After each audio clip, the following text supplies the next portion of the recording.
In one of my previous videos, I talked about challenges of being a stay-at-home mom. At the same time, I provided some tips on how to be productive as a stay-at-home mom. In that video, I mentioned that I'll come back to talk about the working mom, challenges of being a working mom, and some helpful tips on how to go about them. So in today's video, I'll be sharing with you some helpful tips for a working mother. Debates around who is doing more between stay-at-home mom and working mom is definitely not necessary between us women, and that is why every one of us, we are doing our best. Either you are a stay-at-home mom or a working mom, you are giving all it takes to be there for your family, because in one way or the other, even if you are not there physically, even if you are out there trying to make ends meet, you are providing something in terms of financials. And being a stay-at-home mom, you might not be providing the financials directly, but in one way or the other, you are saving some financials for the family. So I'll be giving some helpful tips to working mom, just like I have done for the stay-at-home mom.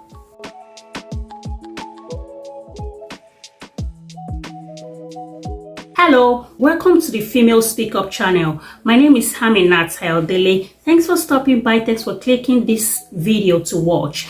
On this channel, I already mentioned before, we talk about everything relating to women and girls. We talk about empowerment. We talk about girl-child education. We talk about different ways to prevent sexual abuse in young children. We talk about how to go about raising our kids successfully and making ourselves their confidence such that they can report anything back to us. If you are new to this channel, please subscribe to the channel and like this video, share with other amazing parents out there that could benefit from it.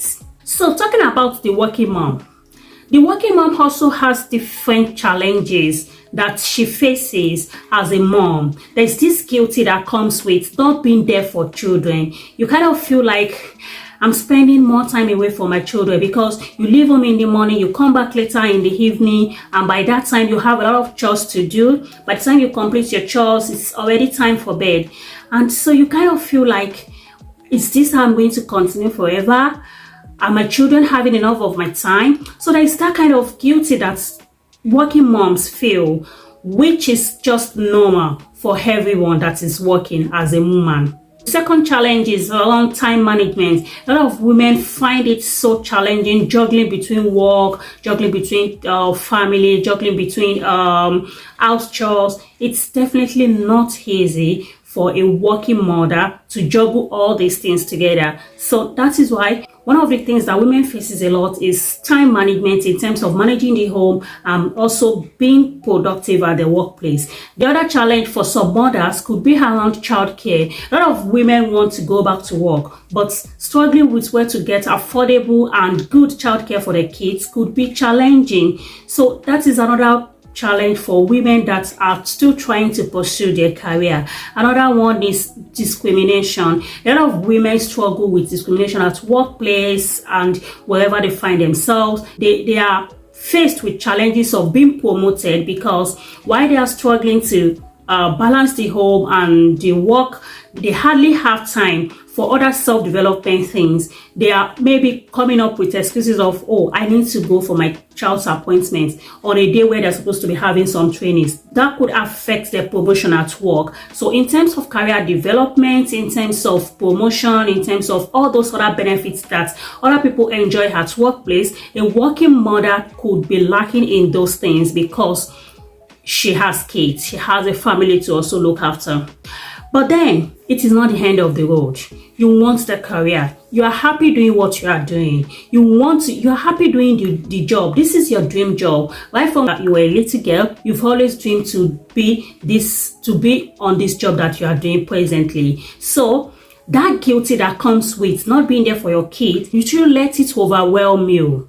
It's okay to feel guilty. At the same time, it's okay to take it as one of those things. The children will grow up and you too, you will grow up and probably retire and have some time for them. At the same time, what you are doing, remember you are doing it for the whole of the family. It's not just for yourself. Remember you are being a role model to your kids. Remember you are setting good examples for them to follow in terms of career. So don't feel guilty that you are not there for them. One of the things you might want to do is to make sure that whenever you are at home with them, you avoid other distractions. You are there presently, I mean, you are there with them physically. It's not that when you manage to have time with them at home, you are pressing your phone, or you are on the call, or you are doing some other things that are not related to them. So the little time that you manage to spend with them, try and make it count. That way to ensure that you are more productive is to outsource things. My dear, this is the age of technology. You don't have to do everything all by yourself. Get machines, get washing machine, get everything that will make your life easier. And if you have the money, outsource many things. Get someone that will do your laundry, take your clothes to the dry man, get people to cook for you in batches. That way you have more time for self-care, you have more time for the family, you have more time to read ahead of your promotion at work. So outsource things, plan your meals. Another way is to ask for support. Ask for support from your family, ask for support from your friends, ask for support from your co-workers. For example, in terms of help with childcare or house chores, get support from people. Do not say, I can do it all by myself. No.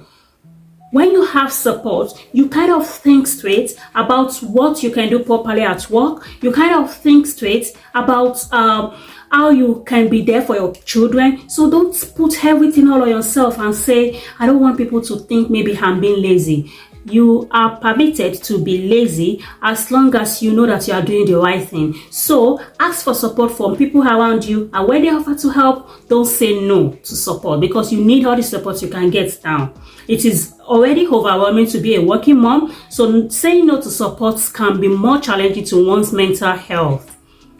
Another thing that you can do to make it more balanced is not to pretend to have children, not to pretend that your family matters to you. Let everyone at your workplace, your manager, your co-workers, let them know that you have families. Let them know that your families are also important to you. That way, they also plan their schedules, they also plan their things, taking consideration of your own, your needs.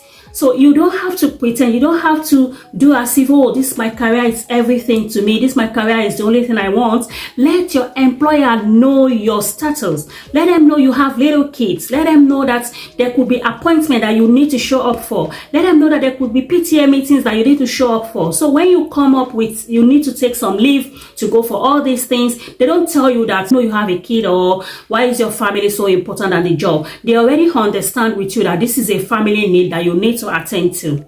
Planning and organizing. Believe me, even if you are not working, you tend to forget a lot of things because your head is full of, oh, my workplace, or my family, my immediate family, my extended family, my friends. You have so many things going through your mind. So one of the ways you would want to prioritize things is to make use of available tools with you. There are so many tools out there. There are so many apps out there that can make your work, that can make your schedules, that can make them so easy for you by planning. What do I mean by that? Plan your shopping, have a list where you write what you need to buy, have a calendar, use a tax app to plan for appointments, to plan for who you want to talk. Since you have more on your phone nowadays, people are using more technology nowadays than papers. So try and put all those things down. Set reminders. That way you don't forget things that are important to you. And carry your family along in some of these things. For example, if you have an appointment, probably you're not with your phone when the reminder is beeping. Try and inform someone within the household and say, I need to go somewhere at this so time. Please remind me. That way you don't forget things. I need to buy these things when I go for shopping next time. By the time you want to go out for shopping to buy things you need for the home, you have someone that is reminding you. And lastly, take care of yourself, that you are working, that you are trying to be there for your family, that you are trying to make sure that your family don't lack anything, that you are trying to balance it up, does not mean you should neglect yourself. Your family is important, but you are more important, because if anything happens to you, they will still move on. So prioritize self-care, have some time to sleep. Make sure you eat healthy food. Make sure you stay hydrated. You drink a lot of water. You exercise within this short period of time, even if it is just 10 minutes per day, 20 minutes per day. Make sure you prioritize self-care, and you know that you matter. Thank you so much for joining me. If you love this video, please subscribe to this channel. Thank you. Bye.